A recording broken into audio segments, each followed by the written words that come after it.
வாரத்தின் முதல் வர்த்தக நாளான திங்கட்கிழமை சென்னையில் ஆபரண தங்கத்தின் விலை மீண்டும் உயர்வு கண்டுள்ளது.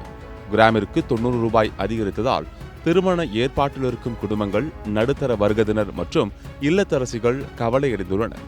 தற்போது சென்னையில் 1 கிராம் ஆபரண தங்கம் 12,070 ரூபாயாகவும், 1 சவரன் 96,560 ரூபாயாகவும் விற்பனையாகிறது. சர்வதேச சந்தையில் தங்கத்தின் முதலீடு செய்யும் முதலீட்டாளர்களின் ஆர்வம் அதிகரித்ததே விலையேற்றத்திற்கு முக்கிய காரணமாக நகை வியாபாரிகள் தெரிவித்துள்ளனர். வெள்ளி விலையும் சற்றே உயர்ந்து 1 கிராம் 196 ரூபாயாகவும், 1 கிலோ பார் வெள்ளி 1,96,000 ரூபாயாகவும் உள்ளது.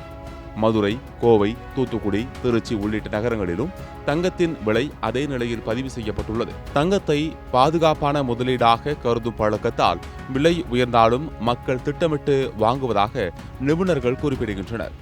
வரவிருக்கும் கிறிஸ்துமஸ், புத்தாண்டு போன்ற பண்டிகைகள் அமெரிக்க பொருளாதாரத்தில் கடன் சுமை மற்றும் நிதி பற்றாக்குறை குறித்து உள்ள உலகளாவிய அச்சங்கள், இவை அனைத்தும் தங்கம் விலை மேலும் உயர வழிவகுக்கின்றன. நிபுணர்கள் கணிப்பின்படி தற்போதைய உயர்வு தொடர்ந்தால் தங்கம் 2026ஆம் ஆண்டின் துவக்கத்தில் மேலும் குறிப்பிடத்தக்க உயர்வை சந்திக்க வாய்ப்புள்ளது. பாதுகாப்பான சொத்தாக தங்கத்தை நாடும் சர்வதேச முதலீட்டாளர்கள் அதிகரித்ததால் சவரன் விலை 1 லட்சம் ரூபாயை எட்ட வாய்ப்பும் இருக்கிறது. இதனால் அடித்தட்டு மற்றும் நடுத்தர வர்க்கத்தினர் தங்கத்தை வாங்கும் முன் நிலவரத்தை கவனித்து திட்டமிட்டு முதலீடு செய்ய வேண்டும் என சந்தை நிபுணர்கள் அறிவுறுத்துகின்றனர்.